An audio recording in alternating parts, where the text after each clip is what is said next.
Manufacture ಮಾಡಬೇಕು ಅಷ್ಟಾಗಿ. ಹೂ stopped you? ನಿಮ್ಮನ್ನು ತಡೆದಿರುವವರು ಯಾರು? ಗುಡ್ ಮಾರ್ನಿಂಗ್ ಎಲ್ಲರಿಗೂ ಹೇಗಿದ್ದೀರಾ? ವೆಲ್ಕಮ್ ಬ್ಯಾಕ್ ಟು ರಮ್ಯಾ ಲೋಕ ಯೂಟ್ಯೂಬ್ ಚಾನಲ್. ಸೊ ಇವತ್ತು ಬೆಳಿಗ್ಗೆನೇ ಎದ್ದು ಮನೆಯೆಲ್ಲ ಒರೆಸಿ ರೆಡಿ ಮಾಡಿ ಮತ್ತು ನಾನು ಸ್ನಾನ ಎಲ್ಲ ಮುಗಿಸಿ ತಂಬಿಟ್ಟು ಮಾಡೋಕ್ಕೆ ಅಂತ ಎಲ್ಲ ರೆಡಿ ಮಾಡಿ ಇಟ್ಟಿದ್ದೀನಿ. ಯಾಕಂದರೆ ನನಗೆ ತಂಬಿಟ್ಟು ಮಾಡೋಕ್ಕೆ ಬರಲ್ಲ. ನಮ್ಮ ಮನೆ ಪಕ್ಕ ಇರೋರು ಎಲ್ಲರಿಗೂ ಮಾಡಿಕೊಡ್ತಾರೆ. ನನಗೆ ಪಾಕ ತೆಗಿಯೋದಕ್ಕೆ ಬರಲ್ಲ ಸರಿಯಾಗಿ. ಸ್ವಲ್ಪ ಏನಾದರೂ ಹೆಚ್ಚು ಕಡಿಮೆ ಆದರೆ ಫುಲ್ ಎಲ್ಲ ಹಾಳಾಗಿಬಿಡುತ್ತೆ. ಹಾಗಾಗಿ ಎಲ್ಲ ರೆಡಿ ಮಾಡಿಟ್ಟು ಅವ್ರಿಗೋಸ್ಕರ ವೆಯ್ಟ್ ಮಾಡ್ತಿದ್ದೆ. ಅವ್ರು ಇನ್ನೂ ಬಂದಿರಲಿಲ್ಲ. ನಾನು ತುಂಬ ಸಲ ಅಂದ್ಕೊಂಡಿದ್ದೀನಿ ನಾನೇ ಒಂದು ಸಲ ತಂಬಿಟ್ಟು ಮಾಡಿ ಟ್ರೈ ಮಾಡಿ ನೋಡಬೇಕು ಅಂತ. ಬಟ್ ಈ ಟೈಮಲ್ಲಂತೂ ಮಾಡೋಕ್ಕಾಗಲ್ಲ. ಯಾಕಂದರೆ ಹಬ್ಬ ಅಲ್ವಾ, ಎಲ್ಲರಿಗೂ ತಂಬಿಟ್ಟು ಕೊಡಬೇಕು ಅಂತ ಸ್ವಲ್ಪ ಜಾಸ್ತಿನೇ ಮಾಡ್ತಿದ್ದೋ. ಹಾಗಾಗಿ ಸ್ವಲ್ಪ ಏನಾದರೂ ಪಾಕ ತೆಗಿಯೋದು ಹೆಚ್ಚು ಕಡಿಮೆ ಆಗಿಬಿಟ್ರೆ ಕಂಪ್ಲೀಟಾಗಿ ಎಲ್ಲ ಹಾಳಾಗಿಬಿಡುತ್ತೆ. ಹಾಗಾಗಿ ನಾನೇನು ಟ್ರೈ ಮಾಡೋಕ್ಕೆ ಹೋಗಲ್ಲ. ನಾನು ಒಬ್ಬಳೇ ಅಂತಲ್ಲ, ಇಲ್ಲಿ ಆಲ್ಮೋಸ್ಟ್ ನಮ್ಮ ಮನೆ ಹತ್ರ ತುಂಬ ಜನ ಇವ್ರ ಕೈಯಲ್ಲೇ ಮಾಡಿಸ್ಕೊತಾರೆ. ಸೊ ಇವತ್ತು ಇವ್ರು ನಮಗೆ ಸಿಗೋದು ತುಂಬ ಕಷ್ಟ ಇದೆ. ಯಾಕಂದರೆ ಎಲ್ಲರ ಮನೆಗೂ ಹೋಗಿ ತಂಬಿಟ್ಟಿಗೆ ಪಾಕ ತೆಗೆದು ಕೊಟ್ಬಿಟ್ಟು ಬರಬೇಕಾಗತ್ತೆ ಇವರೇ. ಹಾಗಾಗಿ ಫಸ್ಟು ನಿಮ್ಮ ಮನೆಗೆ ಬಂದುಬಿಡ್ತೀನಿ, ನೀನೆಲ್ಲ ರೆಡಿ ಇಟ್ಕೊಂಡಿರು ಅಂತ ಹೇಳಿದರು. ಸೊ ನಾನು ಹಿಂದಿನ ಬ್ಲಾಗಲ್ಲೇ ಎಲ್ಲ ತೋರಿಸಿದ್ದೀನಿ. ಆಲ್ಮೋಸ್ಟ್ ಎಲ್ಲ ರೆಡಿ ಮಾಡಿ ಇಟ್ಕೊಂಡಿದ್ದೆ. ಬೆಳಗ್ಗೆ ಎಲ್ಲ ಸ್ನಾನ ಮುಗಿಸಿ ಅದನ್ನೆಲ್ಲ ತಂದು ಹೊರಗಡೆ ಇಟ್ಟು ರೆಡಿ ಮಾಡಿಟ್ಟಿದ್ದೆ. ಸೊ ಅವ್ರು ಬಂದಿದ್ದ ತಕ್ಷಣ ಎಲ್ಲ ರೆಡಿ ಇದ್ದರೆ ಆದಷ್ಟು ಬೇಗ ಮಾಡಿಕೊಡ್ತಾರೆ. ಆಮೇಲೆ ಬಂದಮೇಲೆ ನಾನೆಲ್ಲನೂ ರೆಡಿ ಮಾಡಿಕೊಂಡು ಕೂತ್ಕೊಂಡ್ರೆ ಸ್ವಲ್ಪ ಅವ್ರಿಗೂ ಲೇಟ್ ಆಗಿಬಿಡುತ್ತೆ. ಅವರು ಎಲ್ಲರ ಮನೆಗೂ ಹೋಗಬೇಕಾಗತ್ತೆ. ಹಾಗೂ ಎಲ್ಲ ರೆಡಿ ಮಾಡಿಟ್ಟಿದ್ದೆ. ಬಟ್ ಒಂದೇ ಒಂದು ಐಟಮ್ ಮಾತ್ರ ಮಿಸ್ ಮಾಡಿಬಿಟ್ಟಿದ್ದೆ. ಕಡಲೆ ಒಂದು ಹಾಕಿರಲಿಲ್ಲ. ಆಮೇಲೆ ಮಾತಾಡ್ತಾ ಕಡಲೆ ಎಲ್ಲಿ ಅಂತ ಕೇಳಿದ್ರು. ಆಮೇಲೆ ನೆನಪಾಗಿ ತೊಗೊಂಡೋಗಿ ರೆಡಿ ಮಾಡಿಕೊಟ್ಟೆ. ನಾವಿಷ್ಟೇ ತುಂಬ ಟೈಮ್ ತೊಗೊಂಡು ಎಲ್ಲ ಕೆಲಸ ಮಾಡಿದ್ರೂ ಕೊನೆ ಟೈಮಲ್ಲಿ ಯಾವುದಾದ್ರೂ ಒಂದು ಮರ್ತುಬಿಟ್ಟಿರ್ತೀವಿ. ಆಮೇಲೆ ಅವರು ಪಾಕ ಎಲ್ಲ ತೆಗೆದು ಮಿಕ್ಸ್ ಮಾಡಿ ಕೊಟ್ಬಿಟ್ಟು ಆರತಿಗೆ ಎಷ್ಟು ಬೇಕು ತಂಬಿಟ್ಟು ಆರತಿಗೆ ಅದನ್ನು ರೆಡಿ ಮಾಡಿ ಕೊಟ್ಬಿಟ್ಟು ಹೋದರು. ಮಿಕ್ಕಿದ್ದನ್ನೆಲ್ಲ ನಾವೇ ಉಂಡೆ ಮಾಡಿ ಇಟ್ಕೊಂಡು. ಸೊ ಇಷ್ಟ ಆಗಿದೆ. ಸೊ ನೆಕ್ಸ್ಟು ಅವರು ತಂಬಿಟ್ಟು ಆರತಿಗೆ ಮಾಡಿಕೊಟ್ಟಿದ್ರಲ್ಲ ತಂಬಿಟ್ಟು, ಅದನ್ನು ರೆಡಿ ಮಾಡಿ ಇಟ್ಬಿಡೋಣ ಅಂತ ಅಂದ್ಬಿಟ್ಟು ಅದನ್ನು ಎಲ್ಲ ರೆಡಿ ಮಾಡಿ ಇಟ್ಟು ಆಲ್ಮೋಸ್ಟು ಎಲ್ಲ ತುಂಬ ಬೇಗನೆ ಎಲ್ಲ ಕಂಪ್ಲೀಟ್ ಆಗೋಯಿತು ನಮ್ಮದು. ಕೊನೆಗೆ ಅದಾದಮೇಲೆ ಫೈನಲ್ಲಾಗಿ ರೆಡಿ ಆದಮೇಲೆ ಫೋಟೋ ತೊಗೊಳ್ಳೋಣ ಅಂತ ಅಂದ್ಕೊಂಡು, ಬಟ್ ಆಗಲಿಲ್ಲ. ಅದಾದಮೇಲೆ ಬಳೆ ಹಾಕಿಸ್ಕೊಬೇಕು ಅಂತ ವೆಯ್ಟ್ ಮಾಡ್ತಿದ್ದೆ. ಇವ್ರು ಇವತ್ತು ಬರ್ತಾರೆ ಅಂತ ಅಂದ್ಕೊಂಡಿದ್ದೆ. ಯಾಕೆಂದರೆ ಇವ್ರು ನೆನ್ನೆನೂ ಒಂದು ಸಲ ಬಂದಿದ್ದರು. ಬಂದು ಹೋಗಬೇಕಾದಾಗ ಇಲ್ಲಿ ಯಾರೋ ಕೇಳಿದಾಗ ಹೇಳಿದರು ನಾಳೆನೂ ಬರ್ತೀನಿ ಅಂತ. ಹಾಗಾಗಿ ನಾಳೆ ಬರ್ತೀನಿ ಅಂತ ಹೇಳಿದಾರಲ್ಲ ಬಿಡು, ನಾಳೆನೇ ನೋಡೋಣ ಅಂತ ಅಂದ್ಕೊಂಡಿದ್ದೆ. ಆಮೇಲೆ ನೆನ್ನೆನೇ ಒಂದು ಸಲ ರಾಮನಗರಗೆ ಹೋಗಿದ್ದಾಗ ಐಟಮ್ಸ್ ಎಲ್ಲ ತೊಗೊಂಬರೋಕ್ಕೆ ಹೋಗಿದ್ದಾಗ ಒಂದು ಬ್ಯಾಂಗಲ್ ಸ್ಟೋರ್ ಹತ್ರ ಹೋಗಿ ನೋಡಿದೆ. ಬಟ್ ನನಗೆ ಬೇಕಾಗಿರೋ ಕಲರು ನನ್ನ ಸೈಜು ಸಿಕ್ಕಿಲ್ಲ. ಹಾಗಾಗಿ ವಾಪಸ್ ಬಂದುಬಿಟ್ಟೆ. ಈಗ ಎಲ್ಲ ಕಡೆ ಹೋಗಿ ಹುಡ್ಕೊಂಡು ಕೂತ್ಕೊಳ್ಳೋಕ್ಕಾಗಲ್ಲ, ಆಲ್ರೆಡಿ ಟೈಮ್ ಆಗಿದೆ, ಟೈಮ್ ಇಲ್ಲ ಅಂತ ಅಂದ್ಬಿಟ್ಟು ಬಂದುಬಿಟ್ಟೆ. ಇವತ್ತು ಹೆಂಗಿದ್ರು ಇವ್ರು ಬರ್ತೀನಿ ಅಂತ ಹೇಳಿದ್ರಲ್ಲ, ಬರ್ತಾರೆ ಅಂತಲೇ ವೆಯ್ಟ್ ಮಾಡ್ತಿದ್ದೆ. ಅಕಸ್ಮಾತ್ ಬಂದಿಲ್ಲ ಅಂದರೆ ರಾಮನಗರ ಹೋಗಿ ಹಾಕಿಸ್ಕೊಂಬರೋಣ ಅಂತ ಅಂದ್ಕೊಂಡೆ. ಬಟ್ ನನ್ನ ಹಸ್ಬೆಂಡ್ ಏನು ಹೇಳ್ತಾರೋ ಅಂತ ಒಂದು ಭಯ ಇತ್ತು. ಯಾಕಂದರೆ ಅದೊಂದಕ್ಕೋಸ್ಕರನೇ ಕರ್ಕೊಂಡು ಹೋಗಿ ಅಂತ ಅಂದರೆ ಅವರು ನಿಜ ಬೈತಿದ್ರು. ಸೊ ಇವ್ರು ಬಂದಿದ್ದು ಹೆಂಗೋ ನನಗೆ ತುಂಬ ಹೆಲ್ಪ್ ಆಯಿತು. ಸೊ ಆಲ್ಮೋಸ್ಟ್ ನಾನು ಬಳೆ ತೊಗೋಬೇಕಾದಾಗಲೆಲ್ಲ ಒಂದು ಪ್ರಾಬ್ಲಮ್ ಆಗುತ್ತೆ. ಯಾಕೆಂದರೆ ನನ್ನ ಕೈ ತುಂಬ ಸಣ್ಣ ಇರುತ್ತೆ. ನನಗಿಷ್ಟ ಆಗಿದ್ದ ಡಿಸೈನು ನನ್ನ ಸೈಜಲ್ಲಿ ಸಿಕ್ಕಲ್ಲ, ಇಲ್ಲ ನನ್ನ ಸೈಜಲ್ಲಿ ಸಿಕ್ಕಿದ್ರೆ ಅದು ಡಿಸೈನ್ ನನಗಿಷ್ಟ ಆಗಿರಲ್ಲ. ಈ ಥರ ಪ್ರಾಬ್ಲಮ್ಸ್ ಆಗ್ತಾ ಇರುತ್ತೆ. ಹಾಗಾಗಿ ಇವ್ರ ಹತ್ರನೂ ಇರಲಿಲ್ಲ ನನ್ನ ಸೈಜು, ನಾನು ಕೇಳಿದ ಕಲರ್ ಇರಲಿಲ್ಲ. ತುಂಬ ಹುಡುಕಿ ಕೊನೆಗೆ ಫೈನಲಾಗಿ ಕೆಳಗಡೆ ಇಟ್ಬಿಟ್ಟಿದ್ರು, ಸಿಕ್ತು. ಅವ್ರು ಅದನ್ನೇ ಹೇಳ್ತಿದ್ರು, ನಿನ್ನ ಕೈಗೆ ಆರ್ಡರ್ ಮಾಡಿಸಿ ತೊಗೊಂಬರ್ಬೇಕಾಗತ್ತೆ ಬಳೆನ.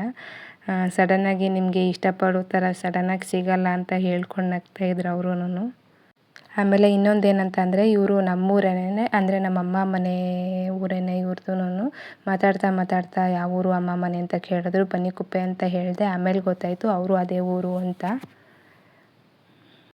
ಸೊ ಇನ್ನೊಂದು ಸ್ವಲ್ಪ ನನಗೆ ಖುಷಿ ಆಯಿತು, ನಮ್ಮ ಕಡೆಯವ್ರ ಹತ್ರನೇ ಬಳೆ ಹಾಕಿಸ್ಕೊತಿದ್ದೀನಲ್ಲ ಅಂತ. ಅವರು ತುಂಬ ಚೆನ್ನಾಗೇ ಮಾತಾಡ್ತಿದ್ರು ನನ್ನ ಹತ್ರ. ನನಗೆ ಮೊದಲೆಲ್ಲ ಬಳೆ ಹಾಕ್ಕೊಳ್ಳೋದು ಅಂದರೆ ಅಷ್ಟೊಂದು ಇಷ್ಟ ಆಗ್ತಿರ್ಲಿಲ್ಲ. ಬಟ್ ಇತ್ತೀಚೆಗೆ ನನಗಂತೂ ತುಂಬ ಇಷ್ಟ ಆಗ್ತಿದೆ. ಅದು ಅಲ್ಲದೆ ಹೆಣ್ಮಕ್ಳು ಕೈ ತುಂಬ ಬಳೆ ಹಾಕ್ಕೊಳ್ಳೋದು, ಕಾಲಿಗೆ ಗೆಜ್ಜೆ ಹಾಕ್ಕೊಳ್ಳೋದು, ಹೂ ಮುಡ್ಕೊಳ್ಳೋದು, ಅದನ್ನು ನೋಡೋದೇ ಒಂದು ಖುಷಿ ಅಲ್ವಾ, ಎಷ್ಟು ಚೆನ್ನಾಗಿರುತ್ತೆ. ಆಮೇಲೆ ನಾನು ಮನೆಗೆ ಹೋಗ್ಬಿಟ್ಟು ರೆಡಿಯಾಗಿ ಪೂಜೆ ಎಲ್ಲ ಮುಗಿಸ್ಬಿಟ್ಟು ರೆಡಿಯಾಗಿ ಹೊರಟ್ಬಿಟ್ಟೆ ತಂಬಿಟ್ಟು ಆರತಿ ತೊಗೊಂಡು. ಬಟ್ ಸ್ವಲ್ಪ ಲೇಟ್ ಆಗೋಯಿತು ನಂದು. ಆಲ್ರೆಡಿ ಎಲ್ಲ ಹೊರಟೋಗ್ಬಿಟ್ಟಿದ್ರು ಮುಂದೆ. ನಾನು ಸ್ವಲ್ಪ ಲೇಟ್ ಆಗೋಗಿತ್ತು ಪೂಜೆ ಎಲ್ಲ ಮುಗಿಸ್ಬಿಟ್ಟು ಹೋಗುವಷ್ಟರಲ್ಲಿ. ನಮ್ಮ ಮನೆಯವರು ಮುಂಚೆಗೆ ರೆಡಿಯಾಗಿ ಎಲ್ಲ ಮುಗಿಸ್ಬಿಟ್ಟು ಫೋಟೋಸ್ ವೀಡಿಯೋಸ್ ಎಲ್ಲ ತೊಗೋಬೇಕು ಅಂತ ಅಂದ್ಕೊಂಡಿದ್ದು. ಬಟ್ ಆಗಲಿಲ್ಲ, ಲೇಟ್ ಆಗಿದ್ದರಿಂದ ಅವರು ಒಂದೇ ಒಂದು ಫೋಟೋ ತೆಗಿತೀನಿ ಇರು ಅಂತ ಅಂದರು. ಬಟ್ ಆಗಲಿಲ್ಲ. ನಾನು ಅವರು ಬರೋದೇ ಲೇಟ್ ಆಗುತ್ತೆ ಅಂತ ಅಂದ್ಬಿಟ್ಟು ನಾನೇ ಸ್ವಲ್ಪ ಯಾಮಾರ್ಬಿಟ್ಟು ನಿಧಾನ ಮಾಡಿಕೊಂಡು ನೆಗ್ಲೆಕ್ಟ್ ಮಾಡಿಕೊಂಡು ಸುಮ್ಮನೆ ಇದ್ಬಿಟ್ಟೆ. ಅದಾದಮೇಲೆ ಅರ್ಜೆಂಟಲ್ಲೇ ಎಲ್ಲ ಮುಗಿಸ್ಕೊಂಡು ಹೋಗಬೇಕಾಯಿತು.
ಫೈನಲಿ ಹಬ್ಬ ಎಲ್ಲ ಮುಗೀತು. ತಂಬಿಟ್ಟಾಕಿ ತಗೊಂಡೋಗಿ ಬಂದಿದ್ದು ಆಯಿತು. ಇವರು ಎಲ್ಲ ಮುಗೀತು. ಈಗ ಮನೆಗೆ ಬಂದು ಕೂತಿದ್ದೀವಿ.